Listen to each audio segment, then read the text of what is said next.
Bonjour à tous, bienvenue dans cette nouvelle vidéo. Aujourd'hui, on joue contre des Australiens dans ce 6e tour des championnats du monde par paire. Je ne les connaissais pas avant le championnat et ils se sont qualifiés plutôt dans les dernières positions, un peu comme nous pour cette finale. Alors contrairement à d'habitude, je ne vais pas vous montrer ce qui s'est passé à cette table pour des raisons que je vais expliquer à la fin de la donne.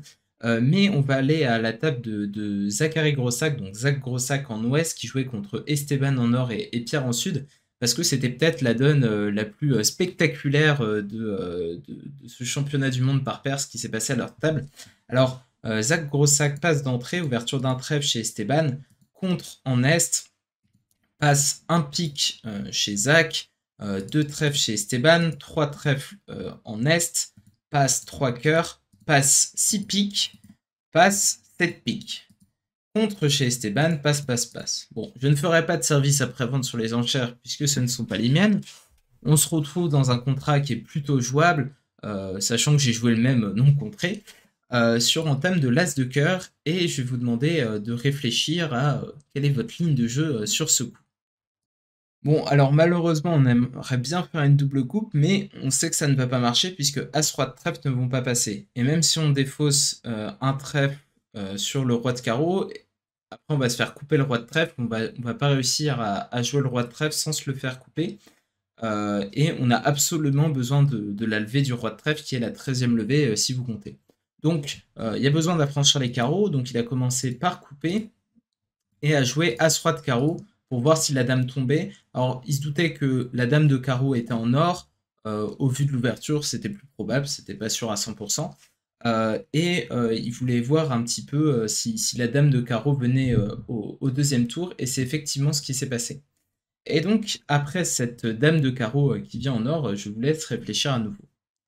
Bon, honnêtement, c'est un petit peu compliqué. Il faut vraiment explorer la donne à fond si vous voulez trouver comment gagner ce coup. Mais en gros, si vous comptez bien vos levées, vous vous rendez compte que par hypothèse de nécessité, Nord doit être singleton à pique pour que vous puissiez tirer votre valet de carreau tout en faisant deux coupes à cœur. Et donc, par hypothèse de nécessité toujours, Nord il doit avoir 6 trèfles, 2 carreaux, 4 cœurs et un pique en partant du principe que la dame de carreau est une carte honnête, hein, ce qui est très probablement le cas.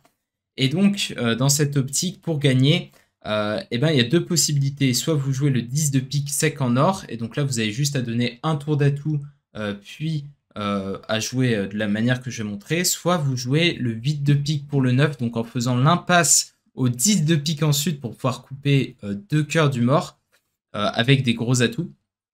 Et c'est la ligne que va choisir Zach Grossac parce que évidemment le 10 de pique 3ème en dessus c'est 3 fois plus probable que le 10 sec en or, en partant du principe que la couleur est 3-1, donc il a joué 8 de pique pour le 9 et il a perdu le 10 sec.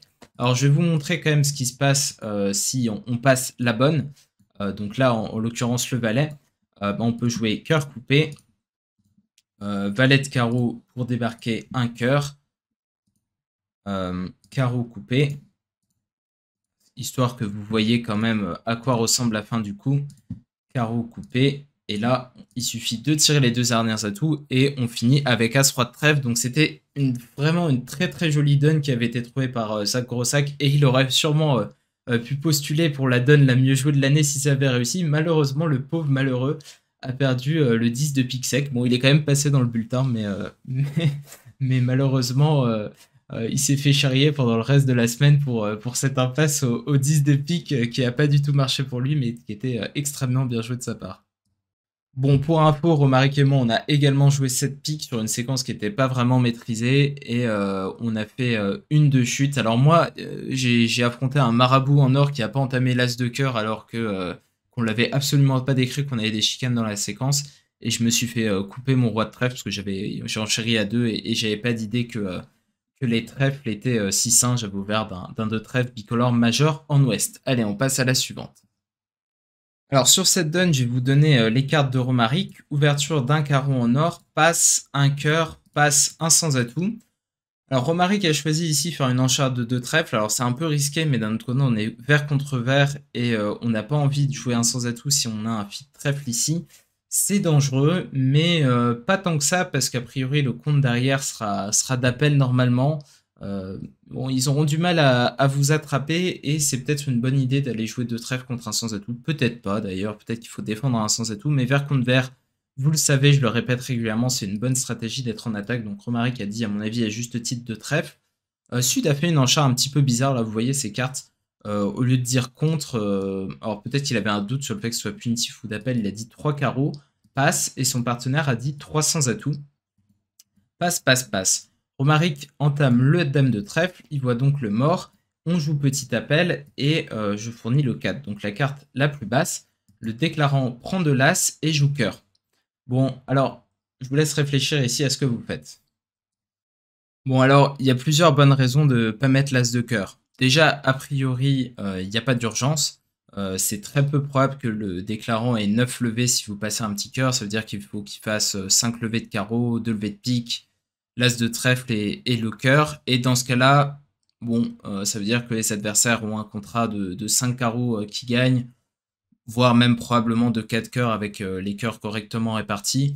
Franchement, ça c'est très peu probable. Et la deuxième chose, c'est que vous n'avez pas ce qui se passe à trèfle et vous avez plutôt envie que le partenaire soit en main. Parce que le partenaire, il peut très bien avoir appelé ici avec le 10 de trèfle quatrième, parce que vous avez entamé la dame, je vous rappelle, et votre partenaire, il a le droit de penser que vous avez dame valet 9 à ce stade.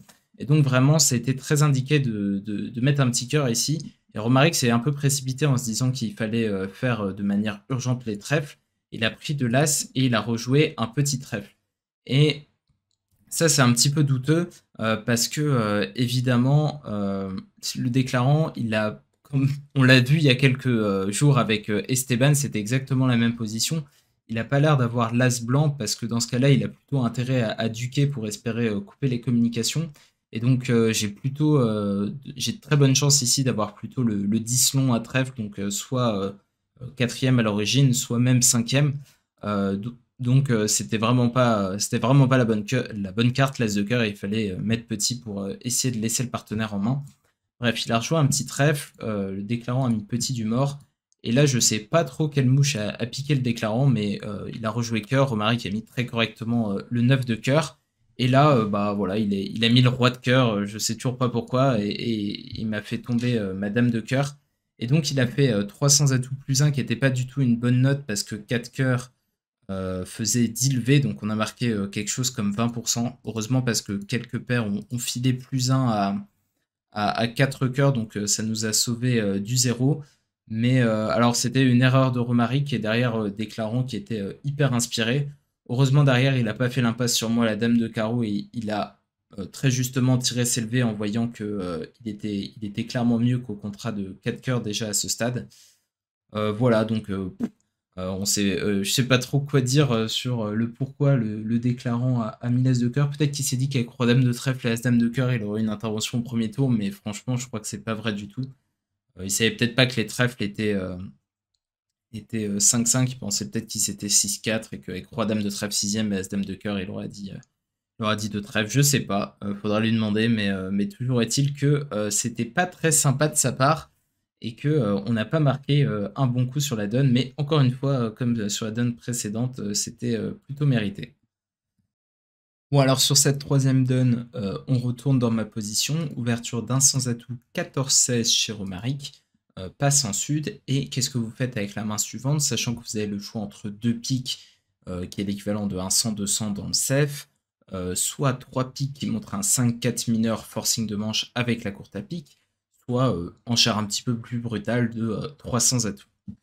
Bon, d'abord j'ai éliminé 3 piques parce que ça me paraissait vraiment trop spécifique d'aller jouer un contrat de 5 mineurs. Il fallait vraiment que le partenaire ait une main maximum et que tout se passe pas trop mal à 5 mineurs. Peut-être une impasse même s'il est maximum, avec 0 point perdu en pique. Bon, ça me semblait un petit peu trop spécifique parce que ça donne quand même beaucoup d'informations aux adversaires, donc j'avais pas envie de le faire. Alors après, j'avais le choix entre faire une proposition de manche ou imposer. Ou alors j'ai 9 points, donc à la limite, une bonne cinquième, mais d'un autre côté, un valet sec. Bon, j'étais vraiment entre les deux. En l'occurrence, j'ai choisi 2 piques. Mon partenaire m'a dit qu'il était maximum et j'ai conclu à 300 atouts. Bon, alors le coup, il présentait pas énormément d'intérêt à la carte pour nous en tant que déclarant. entame du 6 de pique en quatrième meilleur, le valet, la dame, le roi. Romaric a joué la dame de trèfle qui a été duquée, puis trèfle pour une défausse pique en sud. Là, il a joué assez correctement as de trèfle et trèfle pour forcer sud à faire une défausse supplémentaire. On a mis le roi en or, défausse d'un carreau. On a défaussé un cœur en sud si nos souvenirs sont bons à Romaric et moi, on n'est plus sûr de ça. Pique le 10 l'as après réflexion. Et notre adversaire a rejoué ici un cœur. Il me semble qu'il nous a fait ça. Alors ça nous paraît un petit peu bizarre parce que c'est quand même pas très bien joué. Et donc là, Romaric a fait deal V sans problème, mais on se souvient plus qu'il ait eu un quelconque problème à la table. Donc c'est peut-être pas exactement ça, mais ils lui ont fait un flanc qui lui ont vraiment facilité la vie. Il a eu à passer aucune bonne et il a fait deal V pour marquer 80%. Donc au final, c'était vraiment pas une bonne table. On a marqué en dessous de la moyenne. On a fait 2 fautes sur les 2 premières donnes et nos adversaires ont fait un très mauvais flanc sur la dernière. Donc voilà, pas du bridge de bonne qualité, une table en dessous de la moyenne.